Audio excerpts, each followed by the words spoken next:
It was March 1945. In a muddy motor pool on the outskirts of Aldershot, engines coughed awake under a low grey sky. The war in Europe was nearly won, but Britain's trucks still needed to run. Amid the hiss of oil burners and the clang of wrenches, a young woman in khaki overalls leaned over an open engine block. Sleeves rolled to her elbows, a smear of grease darkening her cheek. Her name was Elizabeth Windsor, heir to the British throne, now Private 230873 in the Auxiliary Territorial Service. A princess among spark plugs. To passing soldiers, the sight was surreal. Royalty elbow-deep in machinery, tightening bolts beside factory girls and farm daughters. When word of it reached occupied Europe, even German officers reportedly dismissed it as propaganda, until photographs confirmed it. A British princess repairing army trucks. By 1944, Britain had been at war for nearly 5.5 exhausting years. From the shattered docks of Liverpool to the blackout streets of London, the entire island lived in service to the front. Factories ran without pause. Men who once delivered milk now drove tanks in France. Every ounce of steel, fuel, and labor was measured against one question: would it help finish the war? The answer increasingly depended on movement. The Allied push from Normandy to the Rhine demanded an uninterrupted flow of trucks, jeeps, and ambulances, the arteries of a mobile war. For every Sherman tank that reached Germany, a dozen lorries had carried its fuel, food, and ammunition. But by late 1944, thousands of those vehicles were battered beyond their limits. Axles snapped on cratered roads, clutches burned out on endless convoys, engines froze in the winter mud of Belgium. In Britain, maintenance units faced their own quiet battle. Mechanics worked through nights of air raid alerts, keeping transport columns ready for the final offensives. Yet manpower shortages cut deep. With millions of men overseas, the Army turned to its greatest untapped resource: women. The Auxiliary Territorial Service, founded in 1938, had begun as a support corps. But by the final years of the war, it had evolved into a vast and vital machine. Over 200,000 women wore its badge. Clerks, radar operators, drivers, dispatch riders, and mechanics. They served not for glory, but because the war left no room for spectators. The tasks were hard, dirty, and often dangerous. Many worked outdoors through freezing nights, sleeves stiff with oil. They drove trucks under blackout conditions, their headlights masked to slits. Some served close enough to hear German artillery. Yet their work kept armies alive. Every repaired truck meant another ration convoy, another wounded man brought home. By early 1945, these women were no longer a novelty. They were the backbone of Britain's logistical network. And among them, one volunteer stood out. Not for privilege, but for what her presence symbolized. A young woman born into unimaginable comfort, asking to trade court ceremony for grease and grit. She would become the most famous mechanic in British history. The British monarchy had weathered centuries of conflict, but the Second World War tested its connection to the people like never before. From the first air raids in 1940, King George VI and Queen Elizabeth refused to leave London. They walked through bombed neighborhoods, visited shelters, and shared rationing with their subjects.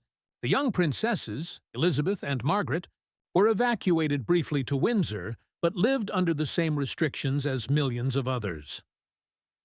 By 1944, Princess Elizabeth was 18, old enough to serve. Yet her father hesitated. The heir to the throne carried symbolic weight far beyond her age. Any harm to her could echo across the empire. Still, she insisted, she had broadcast encouragement to evacuated children early in the war, and now she wanted to share the burden more directly. "I must do something," she told her parents, according to later accounts. Her request went to the War Office. In February 1945, permission was granted. The heir to Britain's throne became second subaltern Elizabeth Windsor. service number 23.873, in the Auxiliary Territorial Service, the women's branch of the Army. Her duties would be technical, not ceremonial. Training began at the Mechanical Transport Training Center in Aldershot. There, she studied vehicle maintenance, map reading, and driving under military instructors who treated her like any recruit. She learned to strip down and reassemble engines, change wheels, bleed brakes, and drive army trucks through mud and rain. Photographs later showed her in overalls, hair tied back, tightening bolts with a spanner, proof that she had entered the working rhythm of total war. The symbolism was powerful.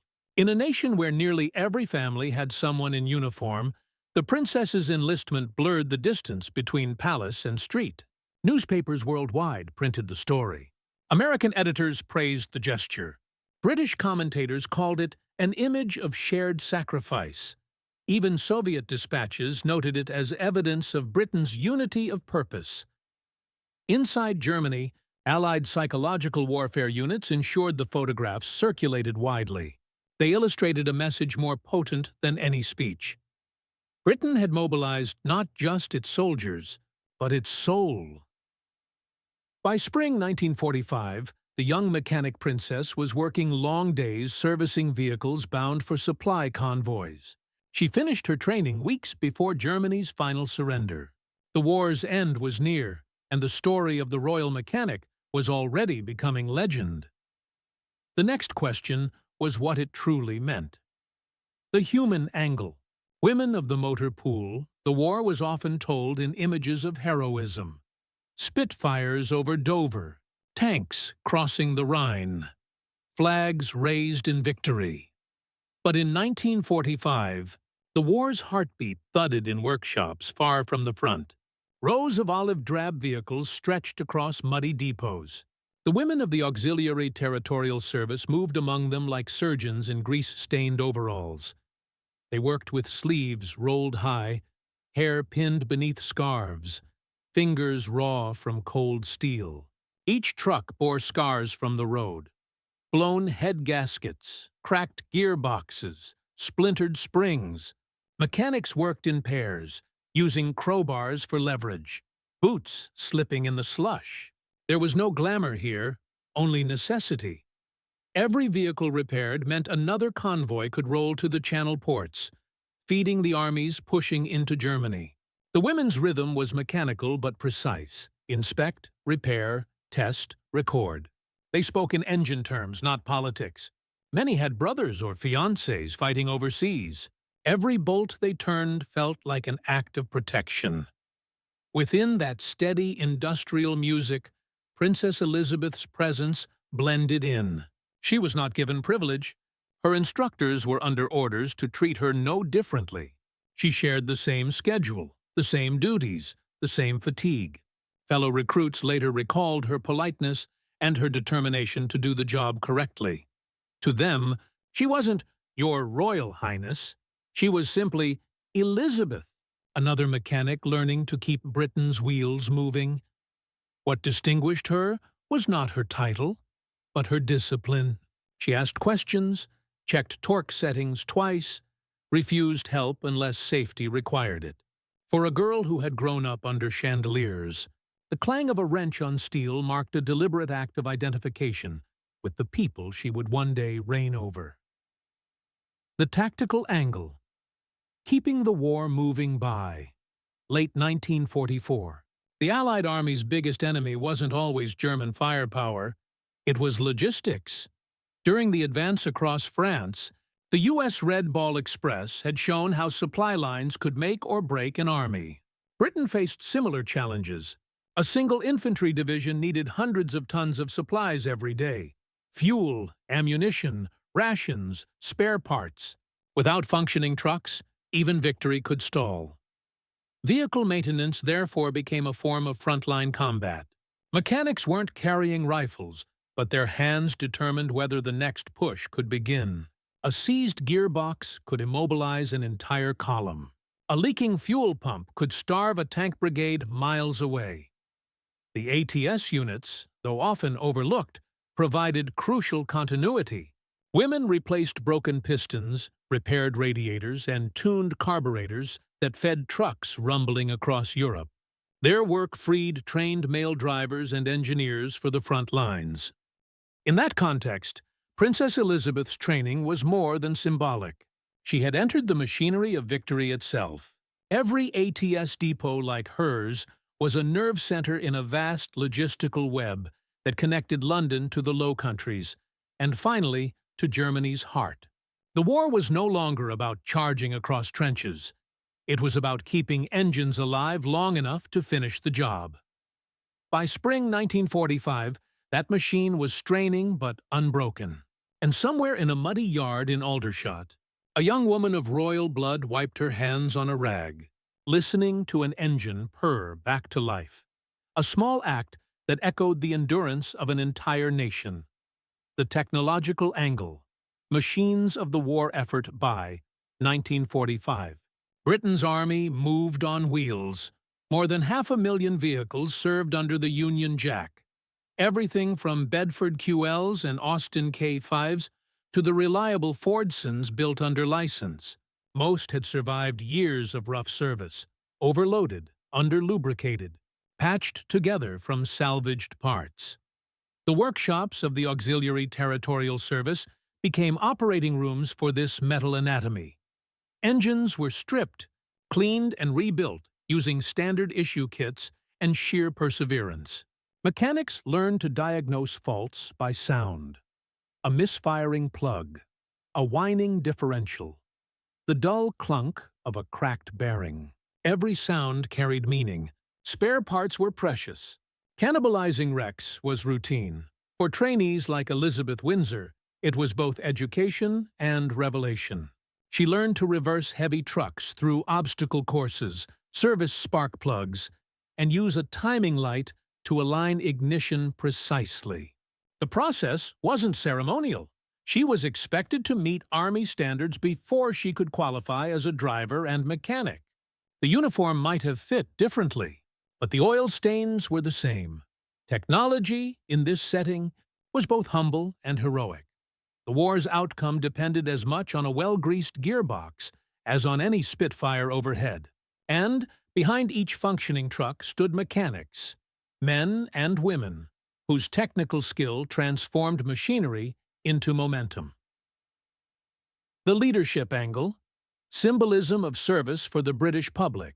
The princess's service resonated far beyond the repair yard.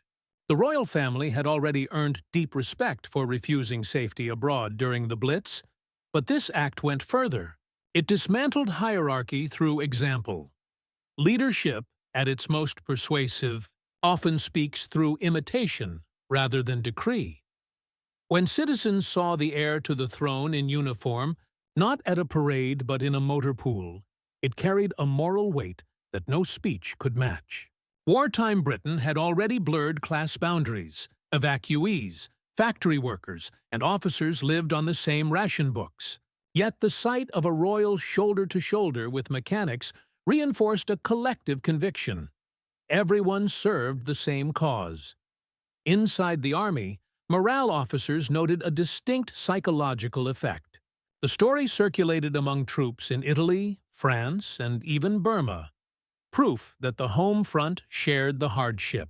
The monarchy, often accused of distance, was suddenly humanized. Queen Elizabeth, later the Queen Mother, once said she wanted her daughters to share the life of the nation.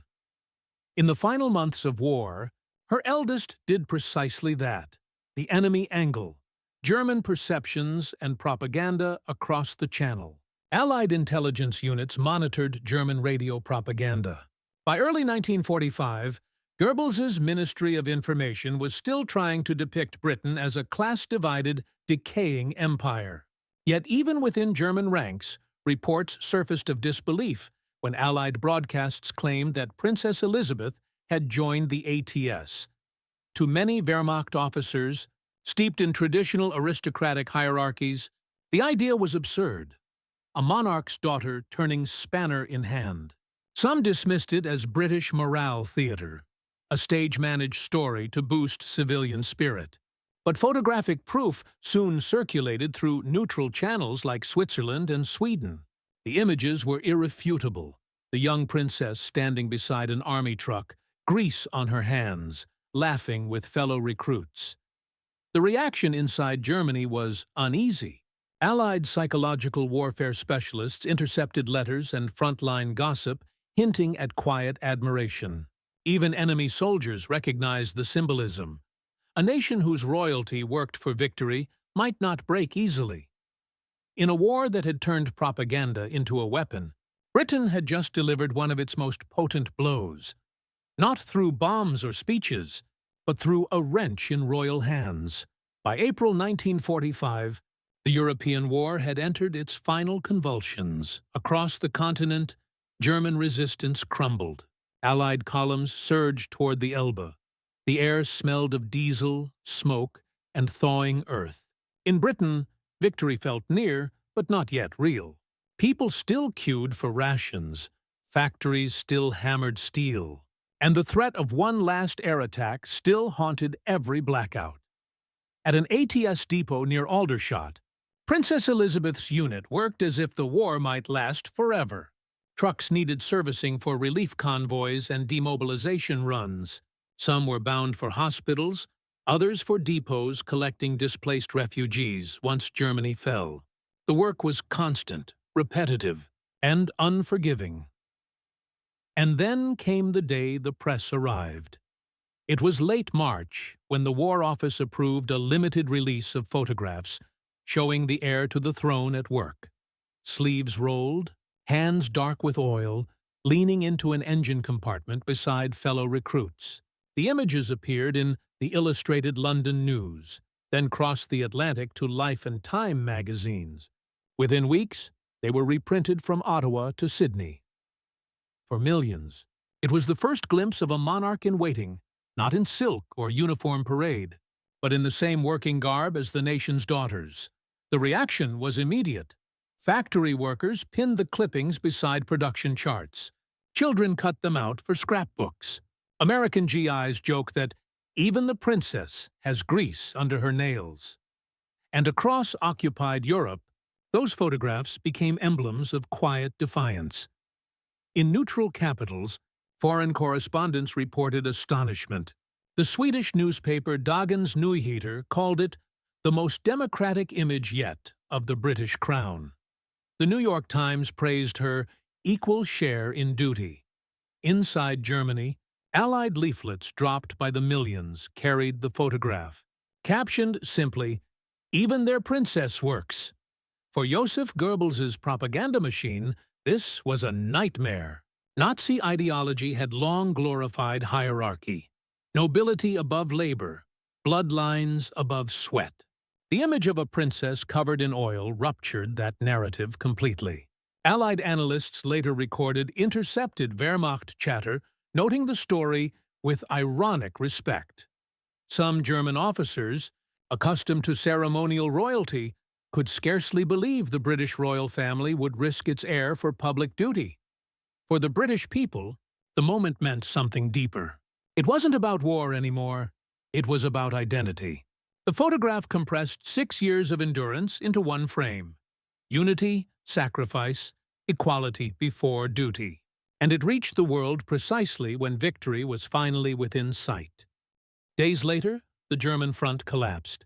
But the image remained, a symbol not of conquest, but of shared perseverance.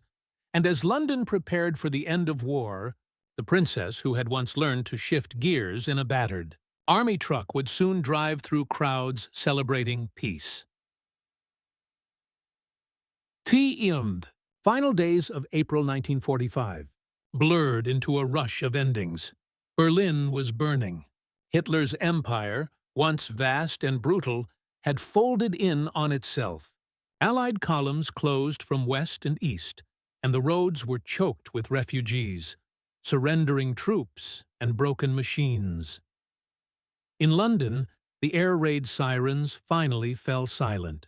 Yet the war's machinery, the trucks, the mechanics, the invisible network of logistics, continued until the last order was signed. In Aldershot, Princess Elizabeth and her comrades finished their mechanical duties even as the newspapers began to declare victory inevitable. According to ATS logs, she completed her training and passed her final driving and maintenance tests in April.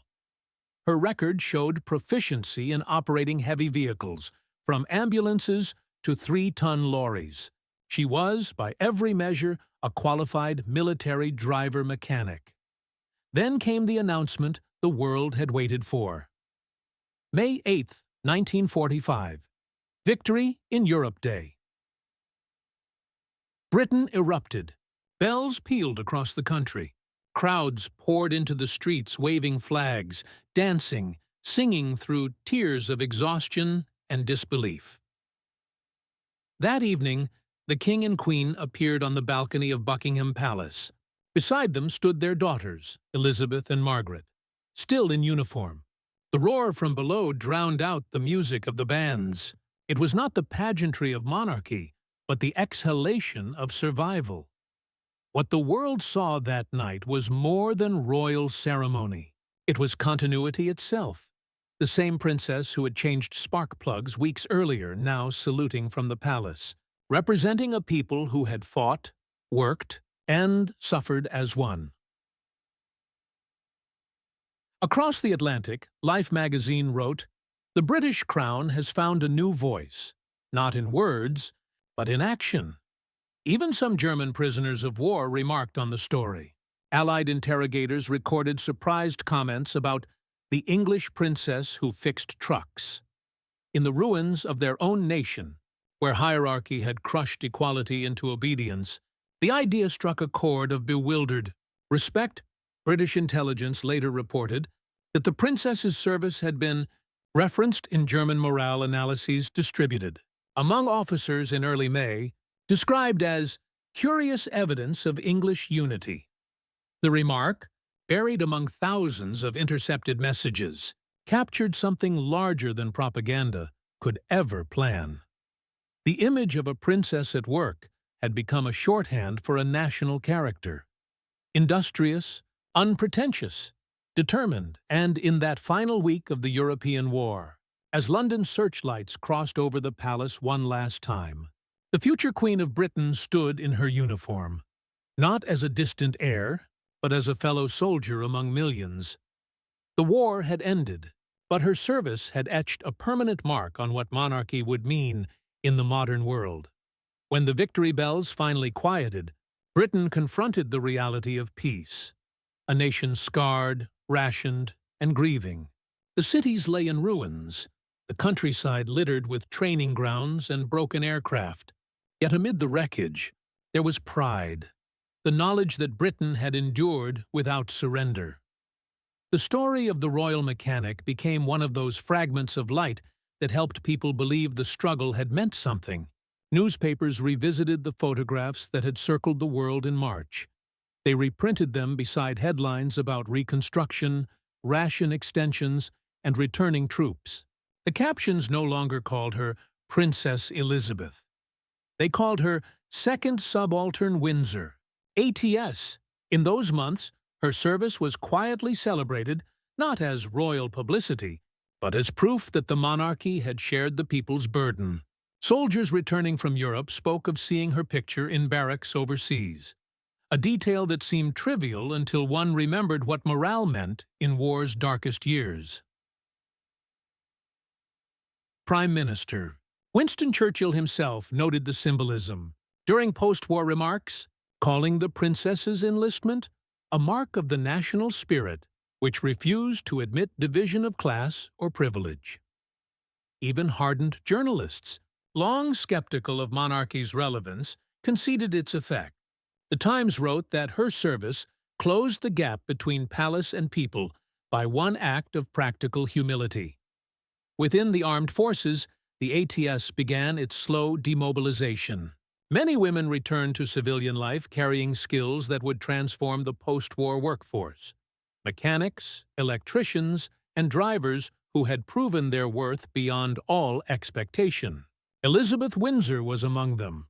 Released from active duty later in 1945, she retained her uniform, her rank insignia, and the driver's license she had earned during service. In the months that followed, she continued to drive military vehicles during royal duties, sometimes privately maintaining her own cars. Habits formed in those Aldershot yards. For her, the experience had been more than training. It was an education in national endurance. To the public, she symbolized a bridge between the old Britain and the one rebuilding itself from ashes. The princess who had tightened bolts in wartime became the young woman whose coronation one day would represent renewal. The war had ended, but her image in khaki overalls, sleeves rolled, smile unposed, lingered as a reminder that even royalty had worked for victory. In the decades that followed, Britain's memory of the Second World War became not only a chronicle of battles, but a tapestry of endurance. Every citizen carried a piece of that story, from the pilots of the RAF to the women who welded, farmed, and mended. Yet few wartime images aged as gracefully or as powerfully as that of the young mechanic princess. Historians later described her service as minor in scale, major in meaning. It had lasted only a few months at the war's end, but its symbolic reach endured for generations. For a monarchy often accused of detachment, it offered proof of participation. The princess had entered the machinery of war literally, sleeves rolled, uniform creased, and emerged as a living metaphor for unity. Post-war Britain needed such symbols. The empire was dissolving, the economy exhausted, and the nation rebuilding from rubble. Amid ration books and austerity, the image of a royal family that had served, that had suffered alongside its people, restored confidence in the institution. It reminded citizens that the crown, though ceremonial, could still represent shared struggle. When Elizabeth ascended the throne in 1952, many older Britons remembered her not as the glittering figure of the coronation, but as the young woman from the motor pool. Veterans who had seen her photograph in 1945 wrote that they felt a personal connection to their new queen. She had, in their words, earned her place in khaki before she wore the crown. Internationally, the story continued to surface in moments of crisis and reflection. During her tours of Commonwealth nations, newspapers often revisited the princess mechanic narrative. Not for nostalgia, but because it captured a form of leadership that transcended pomp.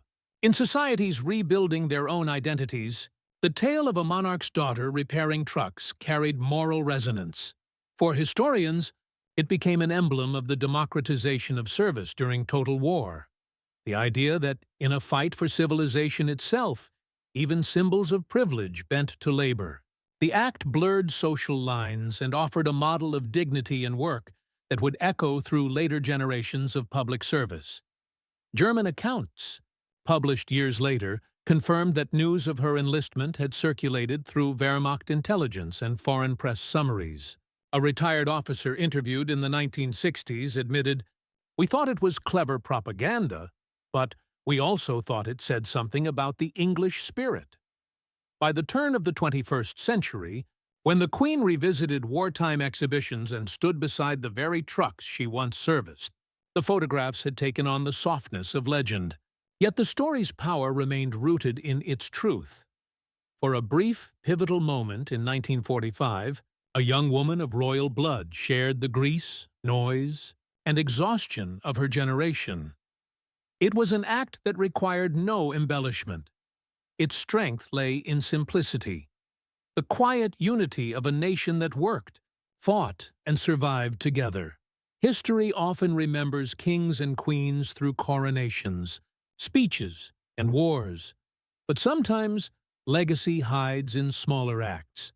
A wrench turned, a bolt tightened, a uniform worn not for ceremony, but for service.